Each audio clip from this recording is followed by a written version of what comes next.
Hey everyone, welcome back. Another episode of Bourbon and Birds. We're doubling up tonight. In case you're wondering about the shirts, I didn't show you my shirt. This was one of my shirts from. We went down to Universal Studios. They have a big Mardi Gras celebration down there. So I was the Mardi Gras king because I bought one of their shirts. Yeah. That's all the king I was. I did have some king cake, but that's about as king as I got in that and everything.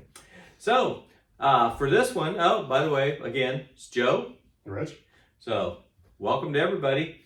We got a little bit different thing here going. We're not doing state on this one, but what we're doing is we're looking at a couple of bottles that are finished. And we've talked about finished before, that it's they make their bourbon whiskey and then they transport it into and put it and age it again for varying amounts of time. Yeah. And I don't know if usually not more than a year or two. Yeah, because they want to get their money. Yeah. Honestly. They don't want to pull too many flavors out either. Right. Yeah, because then it doesn't taste like bourbon. No, it just starts tasting like whatever's finished in. Right. So anyway, these are both finished in port wine barrels. Port wine barrels. Not sure of the origin of them. Sometimes, some of the ultra high stuff that gets finished, they'll tell you exactly what kind of barrels they were and everything. But whether these are from Portuguese or Did these come out of were they out of France, wherever. And they'll even tell you like the winery that they came from, if they make an exclusive contract with them and everything.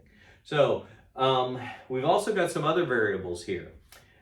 We've got a proof difference, a percent difference.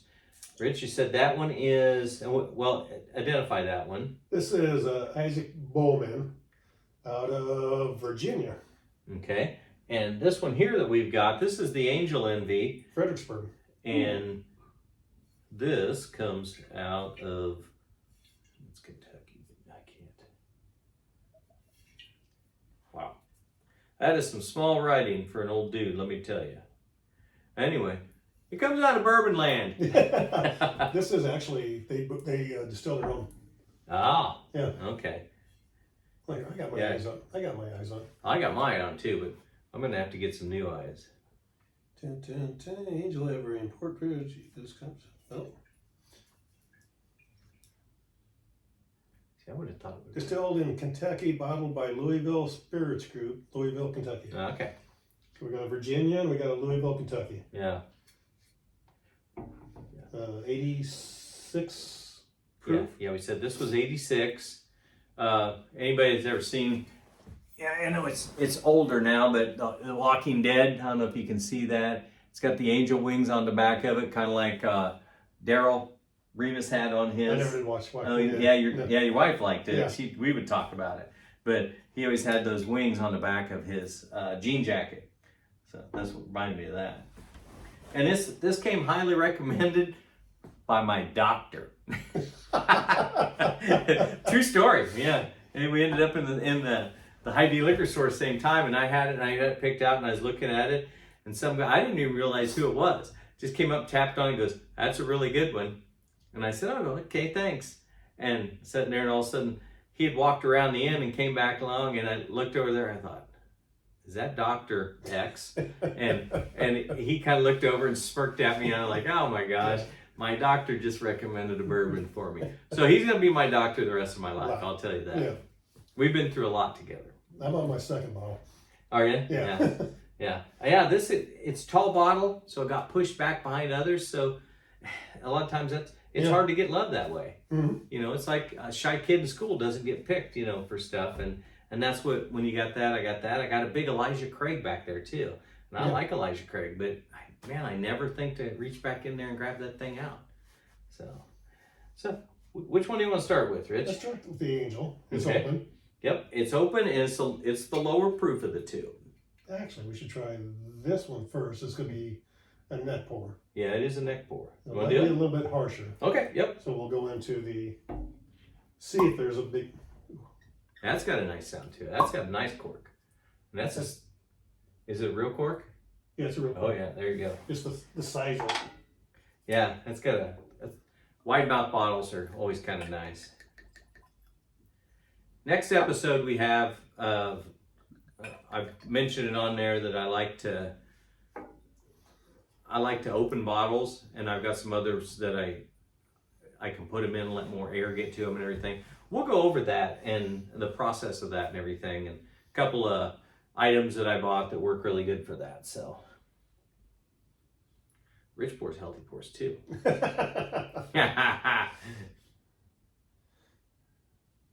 This doesn't have near the hang on it. Whoa. Yeah.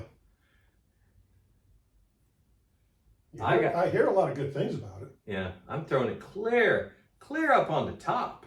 Yeah. To get a hang on it. But it's not as thick as hang as what the No, it's running down pretty fast compared to what we had on the last episode multiple days ago. Oh, but it's got a good smell to it. Oh yeah. Sometimes the heavier wines, the ports and those, they give me a slight sour smell. Yeah. When I smell them, and I'm not getting this. That Cedar Ridge was a port barrel too. We got the heavy cherries off that. Yeah.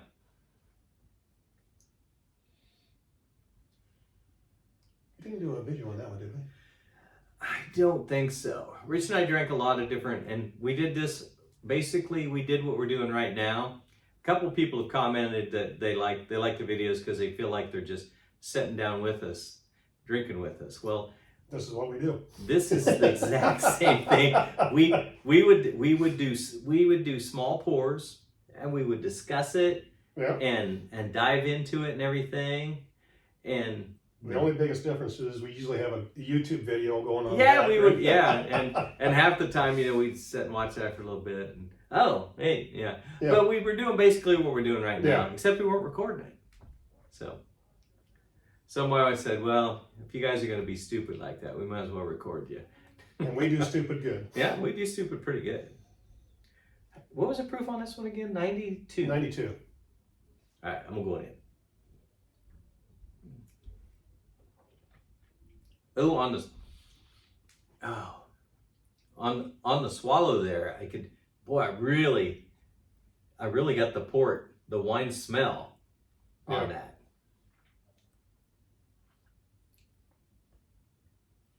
Oh, I told you. That's good. I like this finished stuff. Man, I love finished whiskeys. Yeah, I like this finished stuff. I like big bourbons, and I like finished whiskeys. Finished bourbons. And even we got that Westward up there, and it's technically an American whiskey. Is it? Yeah, it came out of Tennessee. I think it's one of them where they miss one thing. Yeah. And a lot of times they miss one thing on purpose. Yeah. So they don't call it bourbon. They want to call it whiskey. And there's a new one coming out. Well, not new category. They just started as the single malt whiskeys. Single malt whiskeys. I actually I have a couple of them. I like them. Yeah. I've got something upstairs that's single malt. I don't remember what it was. Capsize out of Dubuque, Iowa. Oh, do they do one? They do several of them. I have a couple of them. They don't have some of the harsher notes that the bourbons have. They don't have it. I don't know if that's whether the corn or it doesn't have the pepper or the rye. Which is weird because when you drink that mellow yellow, which is just pure corn. It's just pure corn whiskey. Yeah. And it's sweet. Yeah. It's sweet and smooth. All corn is carbohydrates. Yeah. Yep. All those. Yep. And it's not aged very long. Yeah. They're just burning them up into sugar, basically. Yeah. This is a nice one. Be interesting to see what's going to be like in a couple months. Yeah, because we've got a decent amount out of there, so get some air. Yep, you got it down into the bottle itself. Yeah. I wonder. I'm an old gardener, okay, and I did a lot of reading about starting seeds and everything when I was younger and everything. And my father-in-law drove him crazy with that because he was a plant it in the ground and pick it when it's done.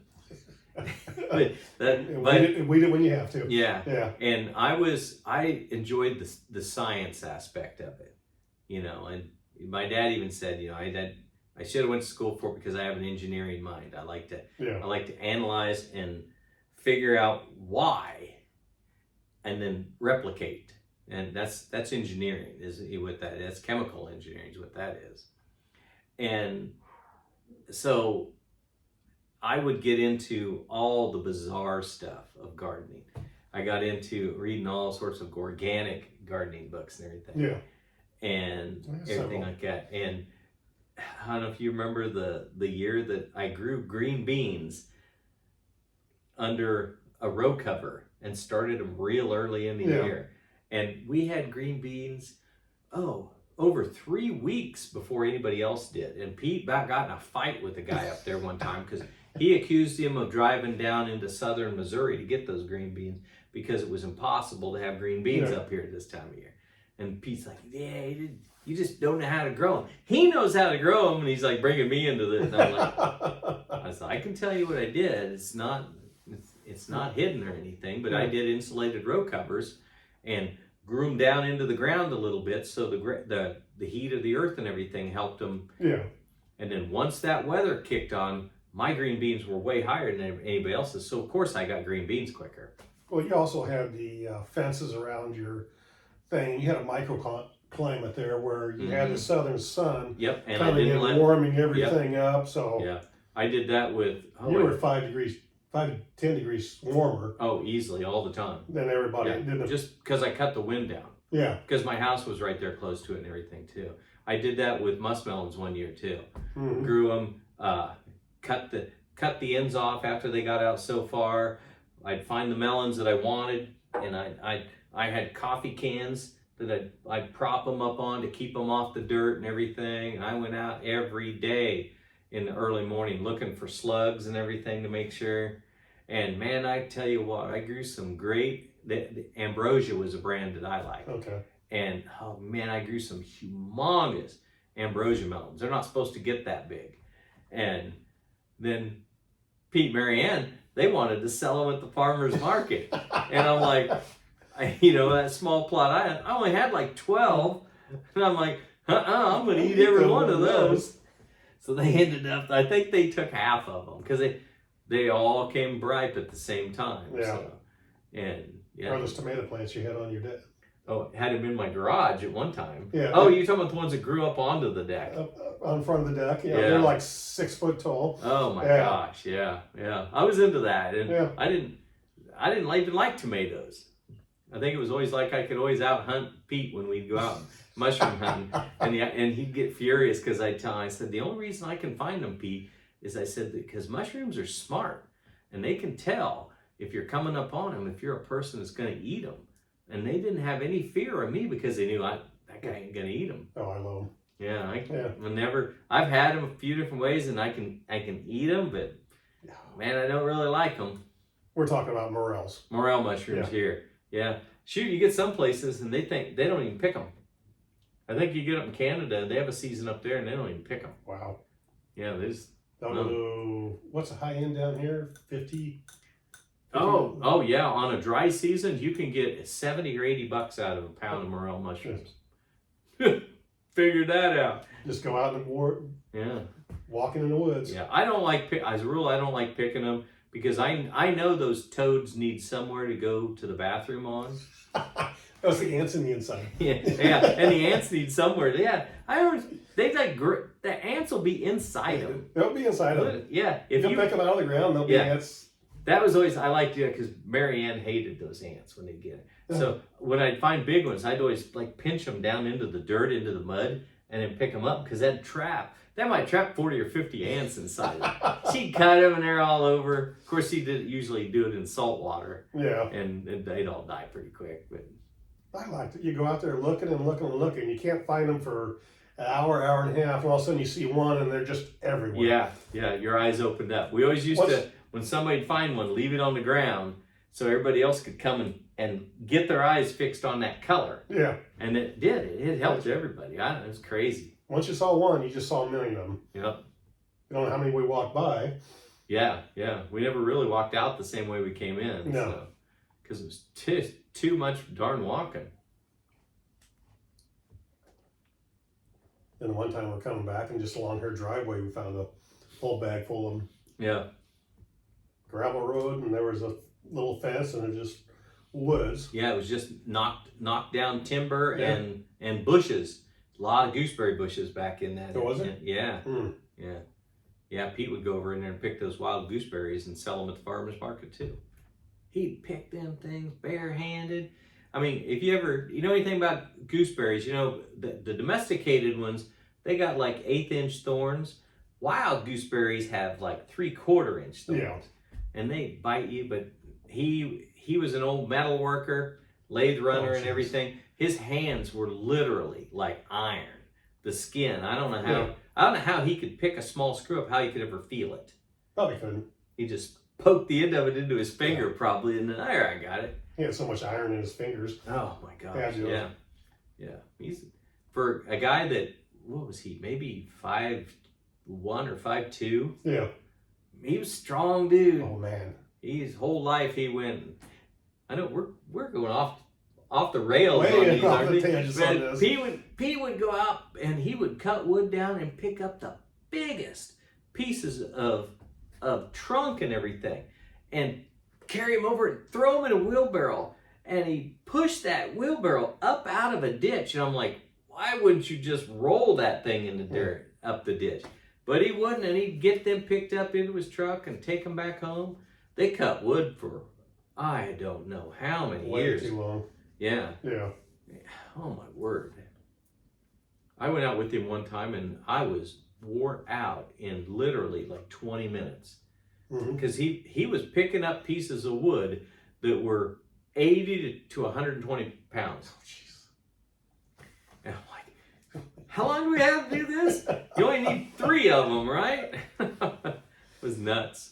We had that house just north of Ames. They had a fireplace. Oh yeah, yeah. You could walk around it. Yeah. I remember that. We come down one time and I had that old, I think it was a Nissan pickup, maybe the Ford Ranger.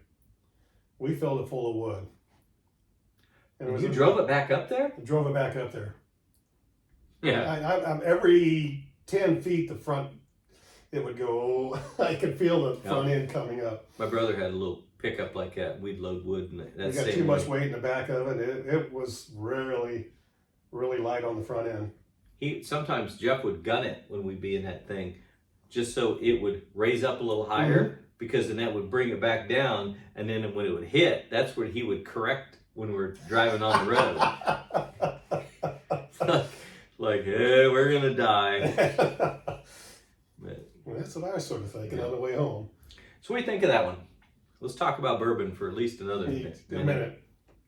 I think let it breathe for a little while. I think It's good. Yeah, I think it's definitely a contender into the finish realm. Yeah. I'm not saying it's not gonna be into a top 5 or anything. No. But it's a little denser in flavor than nothing. Well, the ports always are, I think. Yeah. Yeah. Nothing stands out. I think distinct. it's that I've got that westward that is finished in those Pinot Noir casks. Yeah. And that's another one of those that it gets that sour taste, and it's never kind of went away on that. Okay. Yeah. And if we would have had it, we'd have known right now. Yeah.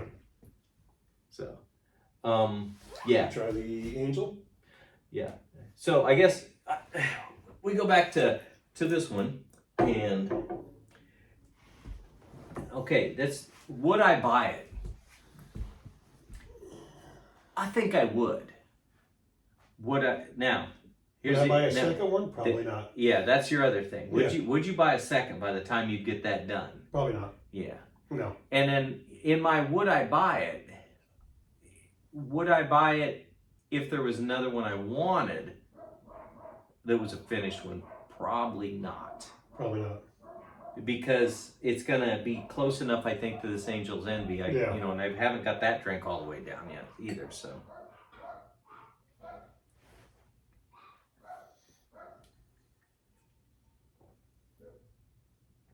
It's good. Sorry, I had to have me a little bit more water there. I'm feeling a little dry. we usually have got a rule that like every third, every third it's a pint. Yeah. So luckily we've only We started off with a pint before we started. Yeah, we had quite a bit. I had to look, make sure whose cup I had here. Whoa, ooh, that got it. For as fast as that came out, Wasn't as much as you thought. yeah, I thought it was going to be a nasty pour. I did better with yours. Yeah, thank you. That's 86. Yeah, this is 86.5. That's out of, where did we say it was out of? Lexington? Lexington, yeah, Lexington, Kentucky. Yeah, Lexington, Kentucky.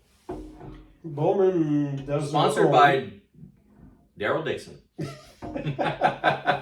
Daryl Dixon, he's No, it's got a name on there. I haven't read it. Lincoln. Yeah, Lincoln something. Oh, Lincoln. Lincoln Hendrickson? Lincoln something. That was the guy's name that was Rick on The Walking Dead. Oh. His real name was Lincoln something. Well, his last name wasn't something. Yeah. Okay, this one doesn't have near the earthiness of a port wine. No. It's a little sweeter. And it's only port wine, right? Makes me think that we talked about that they can age it for the finish. There's no determination of that, how long they do it. Yeah. But I think it's by the master distiller. It is a bourbon, so it has to be aged minimum. Minimum. 2. Yeah, but then what they do with that other part. Yeah. Yeah. That's what I'd like to go someplace sometime where they finish whiskey. Like I know I talk about like barrel craft spirits. I'd love to go through that place and Cedar Ridge does a port. Yeah, and they so but to find out how long do they finish it and what's their concept of the flavor profile.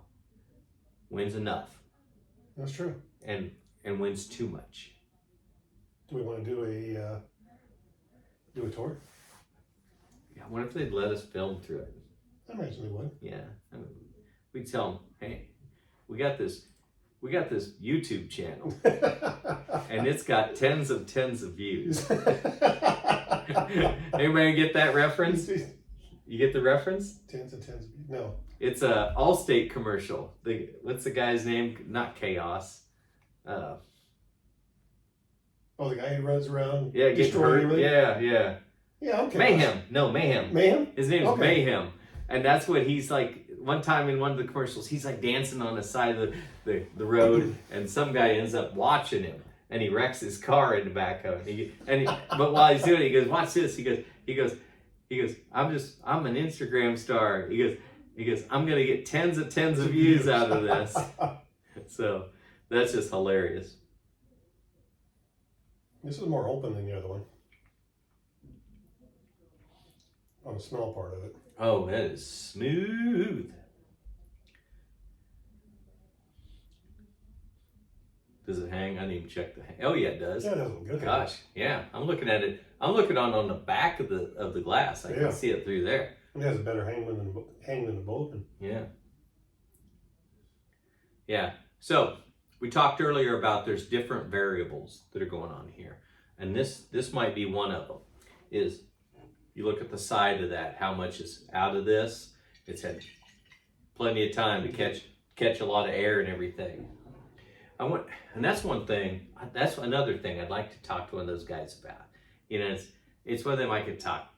Oh, yeah. Not hours until they went. You know, you're gonna have to leave. Yeah. Oh, the tour's over. No, you just have to leave because we do have other tours coming. But it's like I'd love to know what like some of their feelings on open bottles and neck pours and what's that do? And I know, yeah, you're all gonna say, well, Joe, you just look that up on Google. No, I can't. I could look a lot of other stuff up on Google. Yeah. But some of this stuff, I'd love to hear it come. You have to talk to an expert. Oh, I'd love to hear it come out straight out of their mouth Yeah. and tell me exactly what they feel about it and everything. to my thinking, things like this one, where it's going to be a single, compared to like a Evan Williams, where they're doing multiple barrels in large batches, there's going to be more of a difference. I didn't know. Is this a single barrel? Well, not a single barrel, but they're smaller. They're small batches. Smaller batches. They're not Yeah. millions of barrels a year. Yeah. But now there's another thing. The size of the barrels. Yeah, and we'll use Evan Williams as a good example. What does Evan Williams declare a small batch? Because they're a huge distillery. Or a single barrel. Yeah, single barrel is a single barrel. Cask strength, on the other hand. Cask strength is different. Cask strength can go across multiple barrels. 400 barrels. True. There's no limit on what And how cask big strength of is. barrel cask Yeah, are they pouring all these into to get the taste they want? yeah, To get that cask. yeah, Where these are not going to have that. yeah. The volume that the other ones. Even though this is a lower proof, I'm gonna say it's the winner right now. I don't know if in a month. It's not as dense. Yeah, you could shoot it. Yeah, you can shoot it. You could shoot this so easy. It's not Yeah. funny.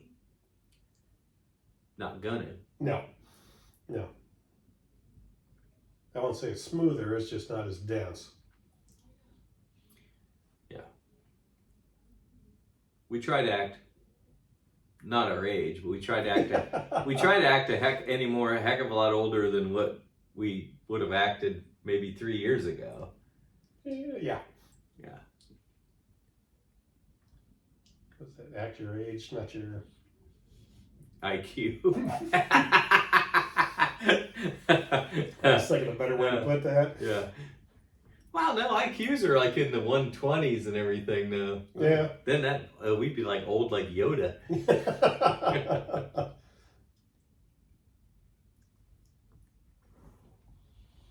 This is a very easy drinker though. Yeah. I think I like the other one better. Do you? Just for the complexities. Yeah. And you get that out of a little bit higher. Yeah. Higher proof. Just a little bit denser. Yeah.